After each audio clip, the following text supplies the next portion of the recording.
جہنم ہی تھا، میں تو جاتا مجھے سرکار نے جانے نہ دیا۔ الحمدللہ رب العالمین والصلاة والسلام علی سید المرسلین، اما بعد فاعوذ باللہ من الشیطان الرجیم، بسم اللہ الرحمن الرحیم۔ پڑھیے الصلاة والسلام علیک یا رسول اللہ وعلی آلک واصحابک یا حبیب اللہ، الصلاة والسلام علیک یا نبی اللہ وعلی آلک واصحابک یا نور اللہ۔ درود پاک کمال کا وظیفہ ہے۔ ایک بار نبی پاک علیہ الصلوۃ والسلام نے ارشاد فرمایا، جس نے مجھ پر ایک بار درود پاک پڑھا رب کریم اس پر 10 رحمتیں نازل فرماتا ہے۔ نبی پاک فرماتے ہیں جس نے مجھ پر 10 بار درود پاک پڑھا اللہ کریم اس پر 100 رحمتیں نازل فرماتا ہے۔ سرور کائنات علیہ الصلوۃ والسلام فرماتے ہیں جس نے مجھ پر 100 بار درود پاک پڑھا رب کریم اس پر 1000 رحمتیں نازل فرماتا ہے۔ ایک درود 10 رحمتیں، 10 درود 100 رحمتیں، 100 درود 1000 رحمتیں۔ آپ سوچئے ملٹی پلائی بائی 10، 10 سے ضرب دے دیجئے۔ آپ چاہتے ہیں صبح و شام مجھ پر رحمتیں برستی رہیں، گھر سے نکلوں تو رحمتیں ہوں، کاروبار پر جاؤں تو رحمتیں ہوں۔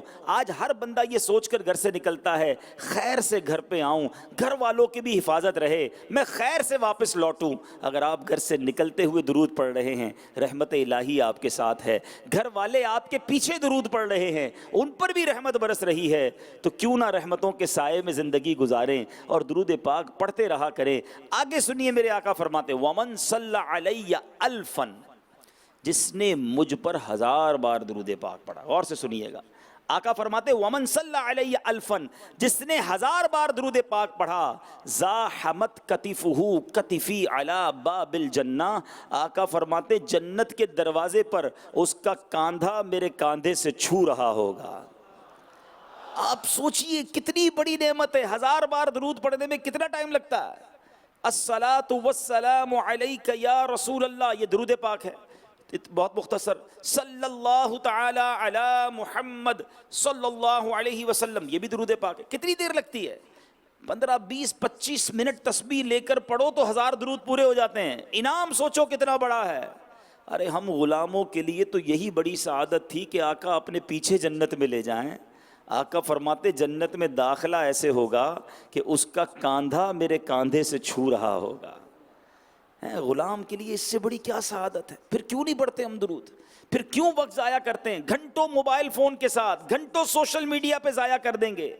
یہ گاؤں گوٹ کے لوگ، اسلامی بھائی اطراف گاؤں کے آئے، معذرت کے ساتھ ہمارے ان علاقوں کے گھنٹوں کچہری میں ضائع ہو جائیں گے۔ کیا کر رہے ہیں؟ بس بیٹھے باتیں کر رہے ہیں، چائے کے ہوٹل پر بیٹھے، چائے ختم ہوئے گھنٹہ گزر گیا مگر پھر بیٹھے ہوئے ہیں، خالی خالی بیٹھے ہیں۔ کیوں؟ زندگی مختصر ہے، ایک ایک لمحے کی قدر کیجئے۔ دنیا سے جانے کے بعد بندے کو پچھتانا پڑے گا کہ میں نے کتنے گھنٹے کتنے لمحے فضول کاموں میں ضائع کیے۔ اگر اس کو بھی اللہ کی عبادت میں صرف کرتا تو جنت کی نعمتیں پاتا۔ ذرا مل کر کہیے سبحان اللہ، اب کہیے الحمدللہ، اب دوبارہ کہیے اللہ اکبر۔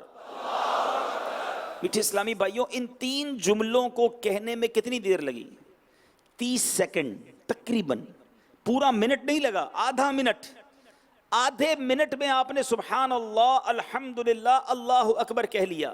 میں آپ سے پوچھتا ہوں، آپ جو بھی کرتے ہیں، کاروبار، نوکری، کاشتکاری، کسان، جو بھی آپ ہیں، آدھے منٹ میں کتنا کماتے ہو؟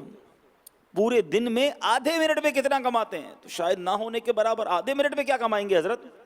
مگر میرے رب کی رحمت دیکھو، جو ایک بار سبحان اللہ کہے اس کے لیے جنت میں درخت لگا دیا جاتا ہے۔ ایک بار الحمدللہ کہے جنت میں درخت لگا دیا جاتا ہے۔ ایک بار اللہ اکبر کہے جنت میں درخت لگا دیا جاتا ہے۔ میں آپ سے پوچھتا ہوں، اتنی بڑی نعمتیں موجود ہیں اللہ کی، جنت میں نعمتوں کے وعدے ہیں، مگر میں گھنٹوں موبائل فون کے ساتھ ضائع کر دوں، میں دوستوں کے ساتھ بیٹھ کر فضول باتوں میں پورا دن نکال دوں۔ اس سے بہتر یہ نہ تھا کہ میرے ہاتھ میں تسبیح ہوتی، میں جب وقت ملتا اللہ کا ذکر کرتا، اللہ کے حبیب پر درود پڑھتا۔ سوچئے نا، دنیا سے جانا ہے، جتنی نیکیاں جمع کرنی ہے کر لیں، کہیں ایسا نہ ہو کہ ہر گزرنے والا دن ہمارے گناہوں میں اضافے کا باعث ہو۔ میرے میٹھے اسلامی بھائیوں، ایک بات یاد رکھنی ہے، ہر گزرنے والا دن میں اور آپ اپنی موت کے قریب ہو رہے ہیں، قبر کے قریب ہو رہے ہیں، ہماری سانسیں کم ہو رہی ہیں، جتنی لائف ہے وہ تو گزر رہی ہے نا۔ اس کو اس طرح سمجھیے کہ جس طرح آپ گاؤں وغیرہ میں، اب تو یہاں شہروں میں ایسا نہیں ہے، پہلے تھا کہ برف لوگ بیچتے تھے، برف ٹھیلے پہ بکتی تھی، برف کا ایک دکان ہوتی تھی، تو برف بیچنے والا ہمیشہ جلدی کرتا ہے کہ جلدی بیچ دو ورنہ پگھل جائے گی۔ زندگی بالکل برف کی مانند ہے، ہم سب کی زندگی روز پگھل رہی ہے، ہو سکتا ہے کسی کی کل ختم ہونے والی ہو سکتا ہے کسی کی برف آج ہی ختم ہو جائے، ہو سکتا ہے کسی کا 1 سال باقی ہو، ہماری زندگی پگھل رہی ہے، ختم ہو رہی ہے، ہم موت کے قریب جا رہے ہیں۔ تو ہونا کیا چاہیے؟ اپنے دل پر ہاتھ رکھ کر سوچ کر بتائیے کہ ہر گزرنے والا دن نیکیاں بڑھاتا، اللہ کی فرما برداری بڑھاتا، یا ہر گزرنے والے دن غفلت بڑھاتا، گناہ بڑھاتا؟ بتائیے نا، قبر کے قریب ہو رہے ہیں مگر اللہ سے دور ہو رہے ہیں، دن بدن موت کے قریب ہو رہے ہیں، امتحان کے قریب ہو رہے ہیں، مگر گناہ ہے کہ بڑھتے جا رہے ہیں۔ یہ شیطان مردود ہمیں اپنے رب سے دور کر رہا ہے، ہمیں گناہوں بھری زندگی میں اور غرق کر رہا ہے۔ ہمیں معلوم ہے کہ کبھی بھی دنیا سے چلے جائیں گے، ہم میں کسی کے پاس یہ گارنٹی نہیں ہے۔ اگر کوئی پنجاب سے آیا ہے، کوئی سندھ سے آیا ہے، کوئی کراچی سے ہی آیا ہے، کہ خیر سے گھر پہنچوں گا کہ نہیں، اگر یہی نہیں پتا کہ زندگی اتنی ہے کہ نہیں، تو پھر آج توبہ کیوں نہ کی جائے، آج اپنے آپ کو کیوں نہ بدلا جائے، آج یہ طے کیوں نہ کر لیا جائے کہ بس بہت ہو گیا، بہت نافرمانی کر لی اللہ کی، بڑی نمازیں قضا کر دیں، بڑے گناہ کر لیے، اب زندگی ایسی نہیں گزاروں گا۔ اللہ سے وعدہ کرو، اللہ بڑا کریم ہے، سچی توبہ اور سچا وعدہ کر لیں تو وہ کریم سارے پچھلے گناہ معاف کر دیتا ہے۔ دنیا میں ایسا نہیں ہوتا، دنیا میں اگر کوئی شخص غلطی کرتا ہے نا، مثال کے طور پہ اگر کسی کی تھانے میں رپورٹ چلی جائے اور اگر کیس چلے، اس کے بعد یا تو سزا ہو جائے یا معافی تلافی ہو جائے، کیس تو ختم ہو جاتا ہے، مگر وہ جرم، وہ غلطی کورٹ میں، پولیس اسٹیشن میں لکھی ہوئی ہوتی ہے۔ وہ انسان جب بھی اپنا کریکٹر سرٹیفکیٹ نکلوانے جائے گا یا کبھی بھی اس کے بارے میں معلومات لی جائے گی تو بتایا جائے گا کہ 1980 میں یہ جرم کیا تھا، 1985 میں یہ مقدمہ چلا تھا، 1990 میں یہ سزا ہوئی تھی، سب لکھا ہوا ہوگا، 20 سال پرانی باتیں بھی سامنے آ جائیں گی۔ مگر میرے رب کے اصول نرالے ہیں، بندہ 70 سال تک گناہ کرے، 70 سال تک اگر اس نے نافرمانیاں کی ہیں، سچی توبہ کر لے، اللہ پچھلے سارے گناہ معاف فرما دیتا ہے۔ اللہ کے حبیب فرماتے ہیں التائب من الذنب کمن لا ذنب لہ، گناہوں سے توبہ کرنے والا ایسا ہے جیسا اس نے گناہ کیا ہی نہیں ہے۔ اب بتائیے، ایسے کریم کی بارگاہ میں بھی کوئی گناہ کرتا ہے، ایسے رحیم کی بارگاہ میں بھی کوئی نافرمانی کرتا ہے، جو بخشنا چاہتا ہے، جو معاف کرنا چاہتا ہے۔ ایک بڑا ہی شاندار واقعہ، حضرت موسیٰ کلیم اللہ علی نبینا علیہ الصلوۃ والسلام، ایک بار آپ جہاں رہتے تھے وہاں بارش نہیں ہو رہی تھی، بہت زبردست قحط ہو گیا، لمبا عرصہ گزر گیا، بوند بوند کو لوگ ترسنے لگے۔ حضرت موسیٰ علیہ الصلوۃ والسلام نے لوگوں سے کہا چلو مل کر چلتے ہیں میدان میں اور جا کر اللہ کی بارگاہ میں التجا کرتے ہیں کہ بارش ہو جائے۔ تو 70,000 لوگ جمع ہو گئے، ایک بڑے میدان میں جمع ہوئے، دعا کی گئی، بڑی دعا ہوئی، اللہ کے نبی ساتھ موجود ہیں۔ حضرت موسیٰ کا مرتبہ کیا، کلیم اللہ ہیں، اللہ سے کلام کیا کرتے تھے، آپ موجود ہیں اس مجمع میں، دعا ہو رہی ہے، بارش نہیں ہوئی۔ تو حضرت موسیٰ نے اللہ سے عرض کی، مولا اتنی دیر سے دعا ہو رہی ہے، اے کریم 70,000 لوگ تجھے پکار رہے ہیں، بارش کرم فرما۔ بارش نہیں ہوئی بلکہ دھوپ اور تیز ہو گئی، اور کڑاکے دار دھوپ ہو گئی، بارش نہیں ہوئی، بادل نہیں آئے۔ اللہ کریم عز و جل کی طرف سے فرمایا گیا، اے موسیٰ بات یہ ہے کہ تیرے 70,000 کے مجمع میں ایک ایسا شخص بھی ہے جو 40 سال سے میری نافرمانی کر رہا ہے، 40 سال سے میری نافرمانی کر رہا ہے، میری بارگاہ میں گناہ کر رہا ہے، دلیر ہے وہ گناہوں پر۔ اے موسیٰ جب تک وہ بندہ تمہارے درمیان ہے بارش نہیں ہونی۔ یعنی اس کے گناہوں کی نحوست ایسی تھی کہ 70,000 لوگوں کی دعا قبول نہیں ہو رہی، بارش نہیں ہو رہی تھی۔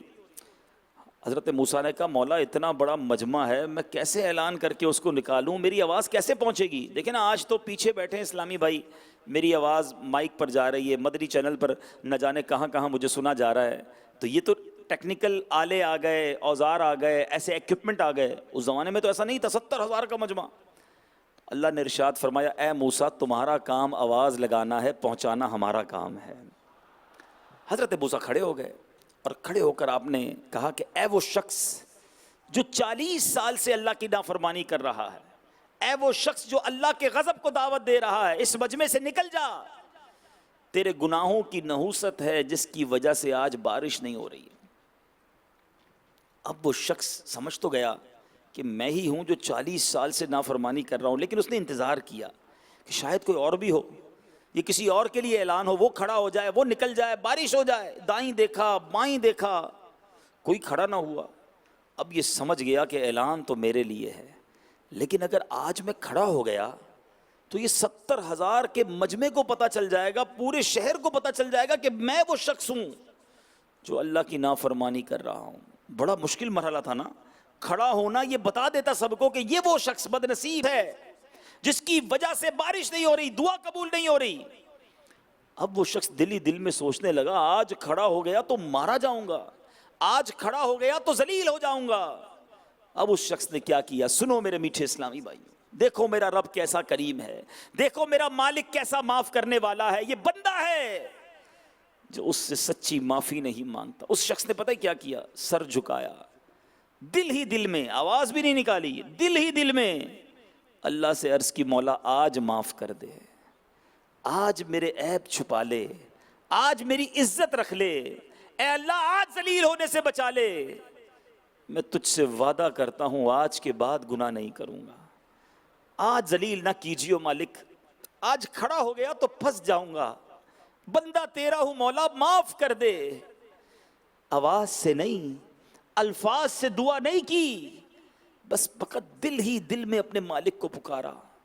اس کی پکار بارگاہ الہی میں کیسی مقبول ہوتی ہے، دیکھو وہ کیسے دلوں کو سنتا ہے. بادل آئے اور موسلا دھار بارش شروع ہو گئی، زبردست بارش شروع ہو گئی.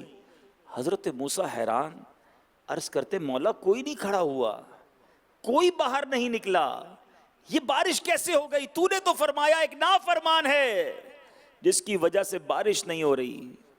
ارشاد الہی ہوتا ہے موسیٰ اس بندے نے مجھ سے دوستی کر لی ہے، میرے بندے نے معافی مانگ لی ہے، اس نے مجھ سے دوستی کر لی ہے. اللہ اللہ اللہ. حضرت موسیٰ نے پتہ ہے کیا کہا کہ یا اللہ مجھے وہ بندے کا دیدار تو کرا دے، میں اس سے ملنا چاہتا ہوں، وہ کون ہے جس نے تجھ سے دوستی کر لی. سنو کیا ارشاد ہوتا ہے.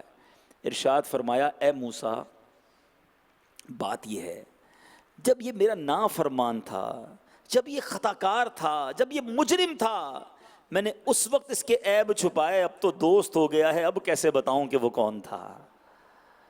یہ ہے میرا مالک. پنجابی شاعر لکھتے ہیں نا، ایک گناہ میرے ماں پیو ویکھے مینوں عمری منہ نہ لاوے. ایک گناہ میرے ماں پیو ویکھے مینوں عمری منہ نہ لاوے. لکھ گناہ میرا مالک ویکھے او پھر بھی پردے پاوے.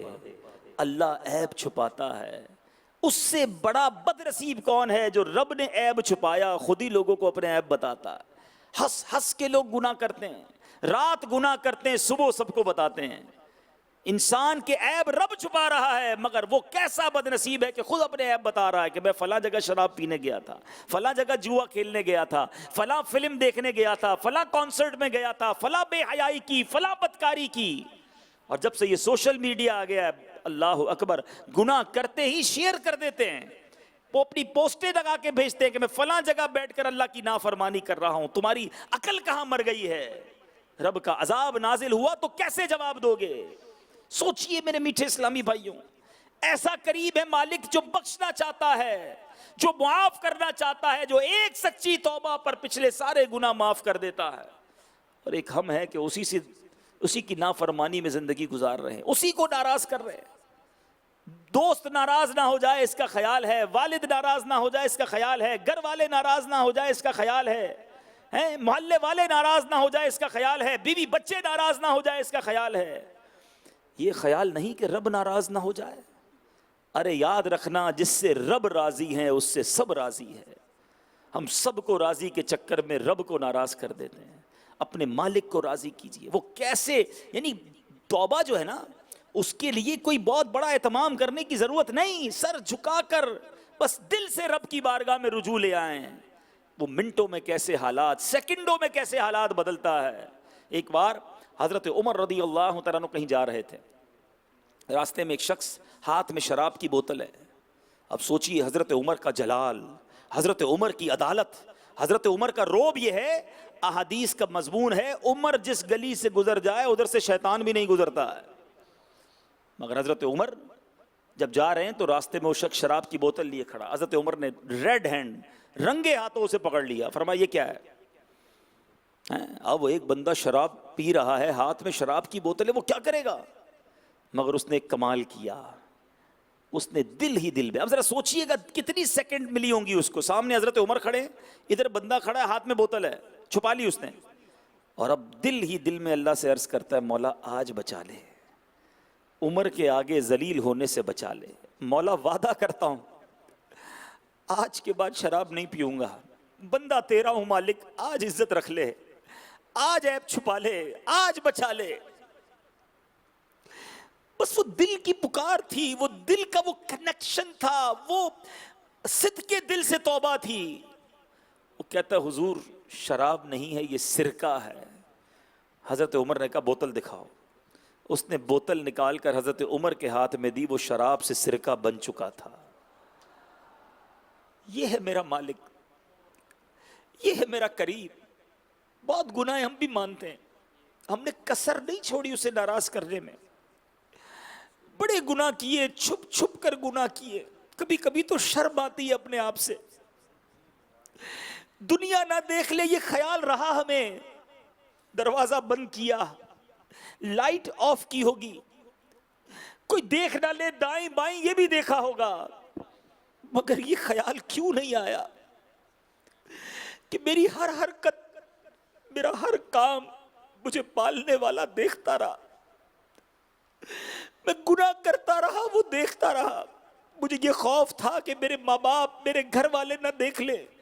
مجھے یہ خوف کیوں نہ آیا کہ جس کی بارگاہ میں جا کر گناہ کا جواب دینا ہے، جس نے حساب لینا ہے، جس نے سزا دینی ہے، وہ دیکھ رہا ہے.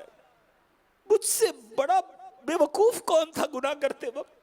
سوچو نا، ہم سے بڑا خطا کار کون تھا کہ دنیا نے تو کچھ نہیں بگاڑنا تھا.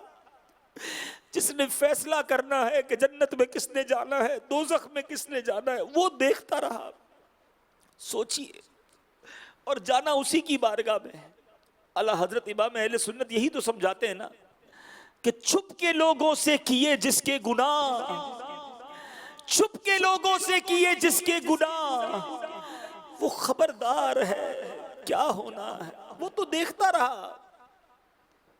سوچو میرے میٹھے اسلامی بھائیوں، بعض اوقات جب مذہبی حلیہ آ جاتا ہے نا، لوگ نیک سمجھنے لگتے ہیں. داڑھی چہرے پر، سر پر امامہ، سنتوں والا لباس، لوگوں میں عزت، اور پھر بھی بندہ چھپ کر گناہ کرے.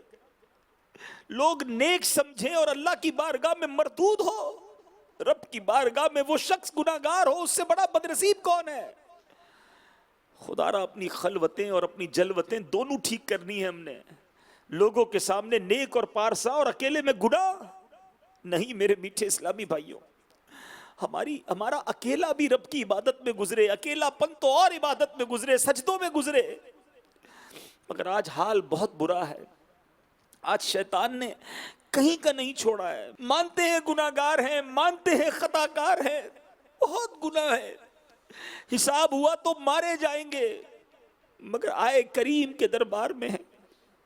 وہ رحیم ہے، وہ بخشنا چاہتا ہے، وہ مہربان ہے، وہ ماں سے زیادہ اپنے بندوں کو چاہتا ہے. سوچو نا، جب بھی ماں سے معافی مانگی، ماں کو تنگ کیا، ماں کو ستایا، اور جب بھی ماں کے آگے معافی مانگی، جب بھی ماں کے آگے آنسو بہائے، ماں نے سینے ہی لگایا، ماں نے معافی کیا، ماں نے درگزر ہی کیا. تو جب ماں اتنا پیار کرنے والی ہے تو رب تو 70 ماں سے زیادہ پیار کرنے والا. کو ذلیلوں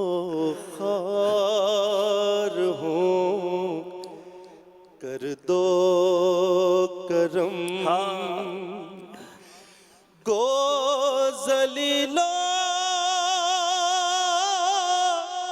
خوار ہوں کر دو کرم مولا گو ذلیلو خوار ہوں کر دے کرم کر دو کرم حاضر دربار ہوں کر دو کرم بس آج یہ سوچ کر یہ نیت کر کے کھڑے ہونا ہے بہت ہو گیا بہت نافرمانی کر لی بڑے گناہ کر لیے کب تک اپنے رب کو ناراض کروں گا کب تک اس کی نافرمانی کروں گا کب تک نماز قضا کروں گا کب تک زبان جھوٹ بولے گی حرام کما کر کیا کر لوں گا یہ پیسے ادھر ہی رہ جانے مجھے قبر میں اگر مار پڑی ادھر کیڑے مکوڑے آ گئے تو کدھر جاؤں گا کوئی بچانے والا نہیں ہوگا اپنی فکر کرو اپنی آخرت کے بارے میں سوچنا ہے ہم سب نے مرنا ہے ہم سب نے اللہ کی بارگاہ میں جانا ہے واقعی شیطان جو ہے نا بڑا مردود ہے اس وقت میں سمجھتا ہوں کیفیت بن رہی ہوگی کہ بس یہ صحیح بات ہو رہی ہے اب گناہ نہیں کرنے اب نافرمانی نہیں کرنی اب رب کو راضی کرنا ہے مگر یہ کیفیت پہلی بار نہیں بنی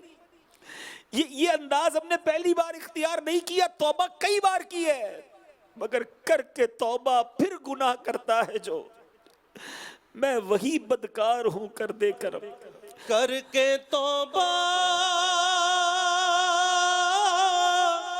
پھر گناہ کرتا ہے جو کر کے توبہ پھر گناہ کرتا ہے جو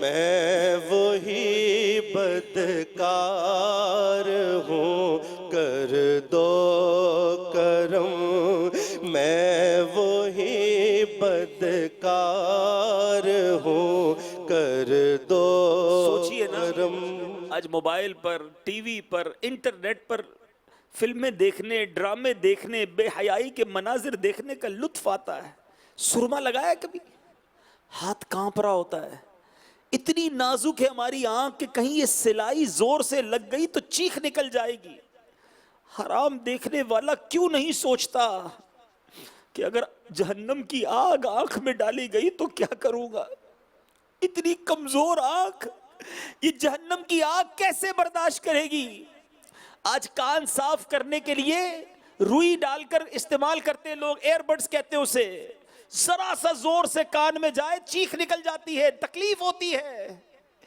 اتنے نازک کان ہیں حرام سننے والا گانے باجے میوزک سننے والا کیوں نہیں سوچتا کہ اگر جہنم کے کیل ٹھوکے گئے آگ کے کیل ٹھوکے گئے کہ میرا کان کیسے برداشت کرے گا ادھر تکلیف ہوتی ہے دوست ہاتھ پکڑتا ہے ڈاکٹر کے پاس لے جاتا ہے جب قبر میں بچھو آئیں گے سانپ آئیں گے فرشتے ماریں گے کوئی بچانے والا نہیں ہوگا میں اکیلا ہوں گا میں بڑا کمزور ہوں مجھے تو زیادہ سردی میں نیند نہیں آتی گرمی میں حال برا ہو جاتا ہے لائٹ چلی جائے تو بے چین ہو جاتا ہوں اندھیرے کمرے میں ڈر لگتا ہے کبھی کوئی کیڑا جسم پر گرے تو چیخ نکل جاتی ہے ایسا کمزور اتنا ناتواں اور اگر اس ناتواں کی قبر میں آگ بڑکا دی گئی سانپ اور بچھو آ گئے اللہ ناراض ہو گیا تو کون بچائے گا کوئی نہیں بچائے گا میٹھے اسلامی بھائیوں بس میں ہوں گا آپ ہوں گے اور ہمارے اعمال ہوں گے لے جاؤ اپنے ساتھ وہ نیکیاں لے جاؤ اپنے ساتھ وہ عبادتیں کہ قبر جنت کا باغ بن جائے لے جاؤ وہ نیکیاں اپنے ساتھ کہ قبر تحت نگاہ وسیع ہو جائے قبر میں محبوب کے جلوے آ جائے تھوڑی زندگی ہے میٹھے اسلامی بھائیوں بہت تھوڑی ہے یہ تھوڑی گزار لو بس نافرمانی سے بچ کے گزار لو اللہ کی عبادت میں گزار لو نبی پاک کی سنتوں پر عمل کرتے ہوئے گزار لو صبر کرتے ہوئے گزار لو جی چاہتا ہے گناہ کرنے کا مگر وہ عذاب یاد کر لو ایک بزرگ بڑی پیاری بات فرماتے کبھی بھی لذت کے لیے گناہ نہ کرنا جی چاہتا ہے نا فلمیں دیکھنے کو، حرام کام کرنے کو، حرام روزی کمانے کو، بدکاری، بے حیائی. سنو، لذت ہی ملتی ہے نا، اور کیا ملتا ہے؟ بڑی کمال کی بات فرمائی. فرماتے لذت کے لیے گناہ نہ کرنا، لذت نے ختم ہو جانا ہے، عذاب نے باقی رہ جانا ہے. 2-3 گھنٹے کی لذت، آدھے گھنٹے کی لذت، 15 منٹ کی لذت، یہی تو ہوتا ہے نا. لیکن وہ 2-3 گھنٹے، آدھے گھنٹے، گھنٹے کا جو آپ نے گناہ کیا وہ تو ختم ہو گیا نا، لذت فنش ہو گئی. اب کیا باقی رہا؟ اس کا جواب دینا باقی رہا. نامہ اعمال میں وہ حرام کام باقی رہا، اس کی سزا باقی رہی. تو تھوڑی لذت کے لیے اتنا عذاب. اور آگے فرماتے ہیں کبھی مشکل کے لیے نیکی نہ چھوڑنا. مشکل ہوتی ہے نیکی کرنے میں، فجر کی نماز پڑھنا، اٹھنا مشکل ہے، مگر جب اٹھ کر نماز پڑھ لیتے ہیں تو مشکل تو ختم ہو جاتی ہے نا. مشکل تو چلی گئی، ثواب باقی رہ گیا، جزا باقی رہ گئی، انعام باقی رہ گیا. اے کاش یہ ذہن بن جائے کہ مشکل کے لیے نیکی نہیں چھوڑنی، مشکل نے ختم ہو جانا ہے، ثواب نے باقی رہ جانا ہے. لذت کے لیے گناہ نہیں کرنا کہ لذت نے ختم ہو جانا ہے، مگر عذاب نے، اس کے جواب نے، اس کا عتاب باقی رہے گا. تو اے میرے میٹھے اسلامی بھائیوں، آج پکی سچی نیت کرنی ہے. ایسی نیت کرو کہ بس شیطان دور بھاگ جائے. میں بھی کروں، آپ بھی کریں. آج کے بعد ہماری کوئی نماز قضا نہیں ہوگی. ایسا نہیں، ایسا نعرہ بلند کریں کہ شیطان ادھر سے دور بھاگ جائے. آج کے بعد ہماری کوئی نماز قضا نہیں ہوگی، فلمیں ڈرامے نہیں دیکھیں گے، گانے باجے نہیں سنیں گے، حرام روزی کے قریب بھی نہیں جائیں گے، حرام نہیں دیکھیں گے، حرام نہیں سنیں گے، اللہ کی نافرمانی نہیں کریں گے. اے اللہ تیرے بندے ہیں ہم سے جو ہو سکتا ہم وہ کر رہے ہیں، اور یہ بھی مانتے کمزور ہیں. اس وقت تو دل سے نیت کی ہے مالک، مگر شیطان کئی بار ہماری نیتوں کو پامال کر چکا ہے، ہمیں پھر گناہ میں لگا دیتا ہے. تیرے بندے تجھ سے مدد مانگ رہے ہیں، آج ہماری اس توبہ کو قبول فرما لے، آج ہماری اس نیت پر ہمیں استقامت دے دے. اب پھر گناہ میں نہ پڑے مولا، اب پھر حرام نہ دیکھیں، اب پھر حرام نہ سنیں. جو تھوڑی رہ گئی ہے مالک تیرے دربار میں التجا ہے، اچھی گزر جائے، تیری فرما برداری میں گزر جائے. اور تیرے حبیب نے جو فرمایا کہ جو گناہوں سے توبہ کرنے والا ایسا ہے کہ اس کے پچھلے گناہ معاف کر دیے گئے، وہ ایسا ہے جیسا اس نے گناہ کیا نہیں.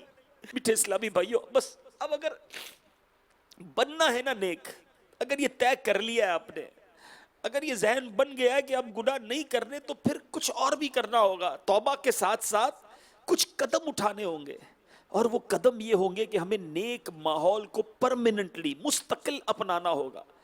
ایسے ماحول کو پکڑ کے رکھنا ہوگا جو مجھے گناہ کی طرف نہ جانے دے.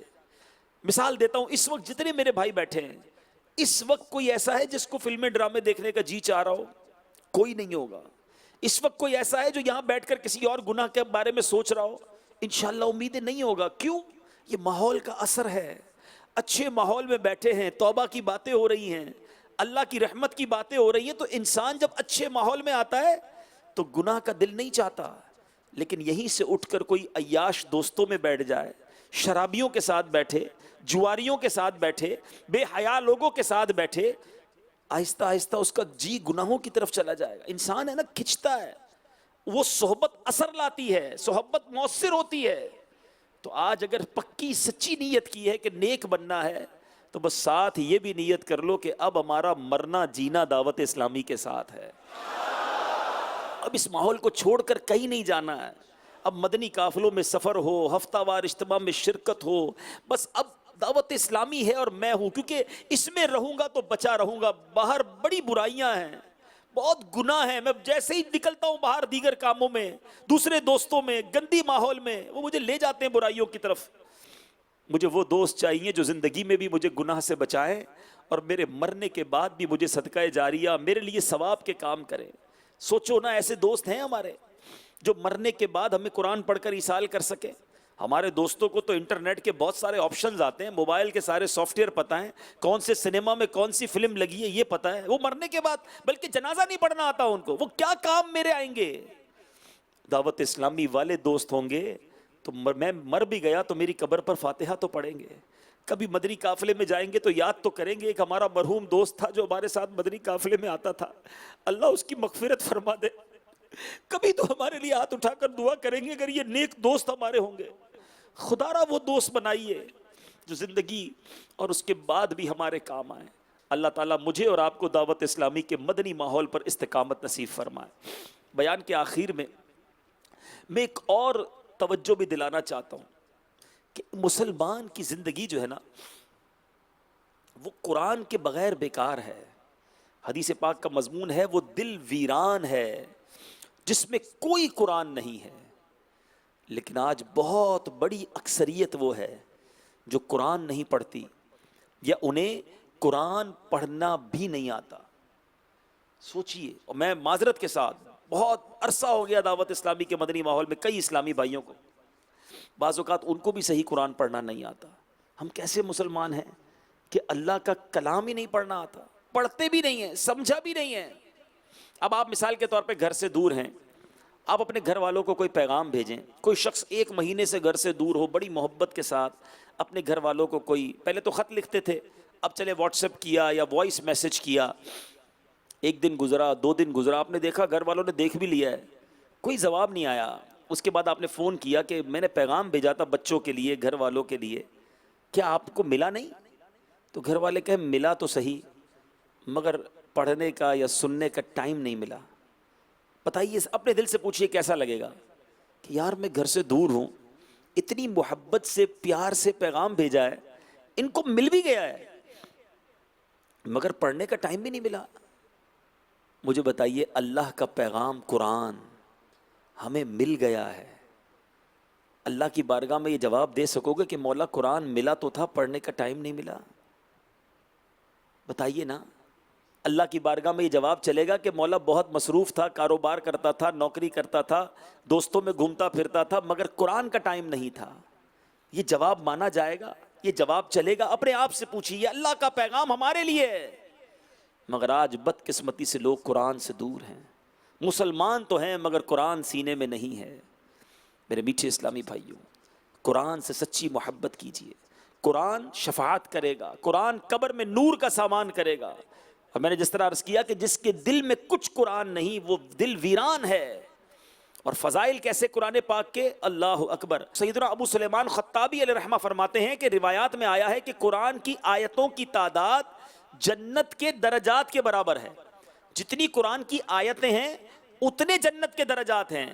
لہٰذا قاری سے کہا جائے گا تو جتنی آیتیں پڑھ سکتا ہے پڑھ اور اتنے درجے طے کرتا جا. تو جو اس وقت پورا قرآن پڑھ لے گا وہ جنت کے انتہائی درجے کو پالے گا. جس نے قرآن کا کوئی جز پڑھا تو اس کے ثواب کی انتہا قراءت کی انتہا تک ہوگی. جتنا قرآن پڑھتا جائے گا اتنے درجے طے کرتا جائے گا. اب بتاؤ کتنا قرآن یاد ہے ہمیں, کتنی قرآن سے محبت ہے, کتنا قرآن پڑھتے ہیں. اللہ اکبر. جو روز قرآن پڑھنے والے ہیں, قرآن سے محبت کرنے والے, یاد رکھو حضرت سیدنا ابو ہریرہ رضی اللہ تعالیٰ عنہ سے مروی ہے, ترمذی کی حدیث ہے, نبی پاک علیہ الصلوۃ والسلام نے فرمایا قیامت کے دن قرآن پڑھنے والا آئے گا تو قرآن عرض کرے گا اے رب عز و جل اسے حلہ پہنا. حلہ یعنی لباس, تو اسے کرامت کا, عزت کا حلہ پہنایا جائے گا. پھر قرآن عرض کرے گا یا رب اس میں اور اضافہ فرما. اے قرآن پڑھنے والوں تمہیں مبارک ہو. قرآن اللہ سے عرض کرے گا اللہ اور اضافہ فرما, تو اسے کرامت کا تاج پہنایا جائے گا. پھر قرآن عرض کرے گا اے اللہ تو اس سے راضی ہو جا, تو اللہ اس سے راضی ہو جائے گا. پھر اس قرآن پڑھنے والے سے کہا جائے گا قرآن پڑھتا جا اور جنت کے درجات طے کرتا جا, ہر آیت پر اسے ایک نعمت عطا کی جائے گی. تو یہ وہی کر سکے گا نا جو قرآن پڑھنے والا ہوگا, قرآن سے جس کو محبت ہوگی, جس نے قرآن سے دوستی کی ہوگی. مگر آج حال یہ ہے کہ موبائل کبھی اوپن کر کے دیکھیں تو ایک سافٹ ویئر کو شاید ابھی بھی آن لائن ہوگا, دوسرا سافٹ ویئر سوشل میڈیا کا گھنٹہ پہلے دیکھا ہوگا, کوئی ایسا ہوگا جو آدھا گھنٹہ پہلے دیکھا ہوگا. ہے فلاں soft where on line 30 minutes پہلے, فلاں سافٹ ویئر 1 گھنٹہ پہلے, فلاں ابھی بھی آن لائن ہے. قرآن رمضان میں آن لائن ہوا تھا, اب اگلے سال آن لائن ہوگا. سوچئے نا, اتنی دوری قرآن سے اچھی ہے نہیں میرے بیٹھے اسلامی بھائیوں. اچھا ایک اور اہم بات, ایک تو قرآن روز پڑھنا چاہیے, اس کی برکتیں لوٹنی چاہیے. دوسری بات یہ ہے کہ قرآن مجید فرقان حمید غلط پڑھتے ہیں. سیدنا انس بن مالک رضی اللہ تعالیٰ عنہ فرماتے ہیں بہت سے قرآن پڑھنے والے ایسے ہیں کہ غلط پڑھنے کی وجہ سے قرآن ان پر لعنت کرتا ہے. یعنی قرآن ہی لعنت کر رہا ہے تو پھر کدھر سے برکتیں ملیں گی؟ تو اے میرے میٹھے اسلامی بھائیوں، قرآن روز پڑھنا بھی ہے مگر صحیح پڑھنا ہے. اچھا، پھر کئی اسلام میں کہتے ہیں یار مجھے قرآن صحیح پڑھنا نہیں آتا، پڑھتا ہوں تو زبان پر چڑھتا نہیں ہے، رک رک کر پڑھتا ہوں، بڑا مشکل ہوتا ہے تلفظ ادا کرنا. شرمائیے نہیں، کوشش جاری رکھیے، کیونکہ قرآن میں ماہر وہ ہے کہ جس کی جو ماہر قرآن پڑھنے والا ہے، حدیث پاک میں ہے، وہ کرامن کاتبین کے ساتھ ہے. اور جو شخص رک رک کر قرآن پڑھتا ہے اور اس پر شاق ہے، اس پر پڑھنا مشکل ہے، یعنی اس کی زبان آسانی سے نہیں چلتی. حدیث کا مضمون ہے، مسلم شریف کی حدیث ہے، آقا فرماتے ہیں تکلیف کے ساتھ وہ اگر ادا کرتا ہے تو اس کے لیے 2 اجر ہے، اس کے لیے ڈبل ثواب ہے. تو شرمانا نہیں، قرآن سیکھنا ہے اور صحیح پڑھنا ہے. قرآن ہماری سندھی، پنجابی، اردو، میمنی نہیں ہے کہ جیسے پڑھ لیا، جیسے تلفظ ادا کر لیا چل جائے گا. یہ اللہ کا کلام عربی میں ہے، اس کو تلفظ کے ساتھ پڑھنا بہت ضروری ہے، ورنہ اس کا معنی کہیں کہ کہیں چلا جائے گا. تو تلفظ سے قرآن کیسے پڑھیں، صحیح قرآن کیسے پڑھیں، وہ قرآن صحیح میں کیسے پڑھوں کہ پڑھوں تو ہر لفظ پر برکت ملے. الحمدللہ آپ کی دعوت اسلامی نے اس کا بھی انتظام کر دیا ہے. پوری دنیا میں دعوت اسلامی نے مدرسۃ المدینہ بنائے، مدنی منوں، مدنی منیوں کے، اور اتنا شاندار نظام بنایا کہ 1.25 لاکھ کے قریب مدنی منع، مدنی منیاں 2800 کے قریب مدارس کے اندر بغیر کسی فیس کے حفظ و ناظرہ قرآن پاک کی تعلیم حاصل کر رہے ہیں. اور یہ سفر جاری ہے. مگر یہاں بڑی عمر کے اسلام میں بیٹھے ہیں، وہ سوچیں گے کہ جناب مدنی منوں کے لیے تو ہے، ہم کدھر پڑھیں، ہم کیا واپس بچوں کے مدرسے میں جا کے داخلہ لیں؟ ایسا نہیں. دعوت اسلامی نے آپ کا مسئلہ بھی حل کیا. پوری دنیا میں مدرسۃ المدینہ بالغان کا نظام بنایا. اب کیا اس میں بڑے اسلامی بھائی آئیں اور شام میں، رات میں آئیں، عشاء کے بعد آئیں، مغرب کے بعد آئیں، جیسا شہر جیسی ضرورت. کہیں فجر کے بعد بھی مدرسۃ المدینہ بالغان لگتا ہے، 15 منٹ دے دیں، 20 منٹ دے دیں، آئیں اور اپنا قاعدہ پڑھیں، اپنا قرآن سنائیں، اپنی نماز سنائیں، تلفظ ٹھیک کر لیں تاکہ صحیح قرآن پڑھنے والے بن جائیں. مگر پھر بھی نہیں آتے. اب میں ہاتھ نہیں اٹھواؤں گا، اتنا بڑا مجموعہ، اتنے سارے اسلامی بھائی ہیں کہ کس کس کو تلفظ کے ساتھ قرآن پڑھنا آتا ہے. لیکن اگر نہیں آتا تو اس سے بڑی محرومی کیا ہے؟ تو آج ایک اور نیت بھی کر کے جانا ہے کہ بس آج سے روزانہ قرآن پاک سیکھنا ہے یا سکھانا ہے. انشاءاللہ آپ کو آتا ہے تو سکھانے والے بن جائیں نا. حدیث پاک پر میرے آقا فرماتے ہیں خیرکم من تعلم القرآن وعلمہ، تم میں بہترین وہ ہے جو قرآن پڑھے، سیکھے اور دوسروں کو سکھائے. یا تو سیکھنے والے بن جائیں یا سکھانے والے بن جائیں. تو دعوت اسلامی کے مدرسۃ المدینہ بالغان میں پابندی کے ساتھ شرکت کریں گے. ہو سکتا ہے دنیا کے کسی کونے میں کوئی اسلامی بھائی، کوئی اسلامی بہن سن رہے ہوں کہ یار بات تو ٹھیک ہے، تلفظ سے تو مجھے بھی قرآن پڑھنا نہیں آتا، اب میں کہاں پڑھوں، وہاں مدرسہ مدینہ بالغان نہیں ہے یا لائف بڑی بیزی ہے. دعوت اسلامی نے آپ کے لیے بھی سامان کیا ہے، آپ کے لیے بھی انتظام کیا ہے. ہمارا ایک شعبہ ہے مدرسۃ المدینہ آن لائن. آپ کی مرضی کے ٹائم کے مطابق جس وقت آپ فارغ ہیں، دنیا میں کہیں بھی ہیں، 12 گھنٹے یہ سروس آپ کے لیے موجود ہے.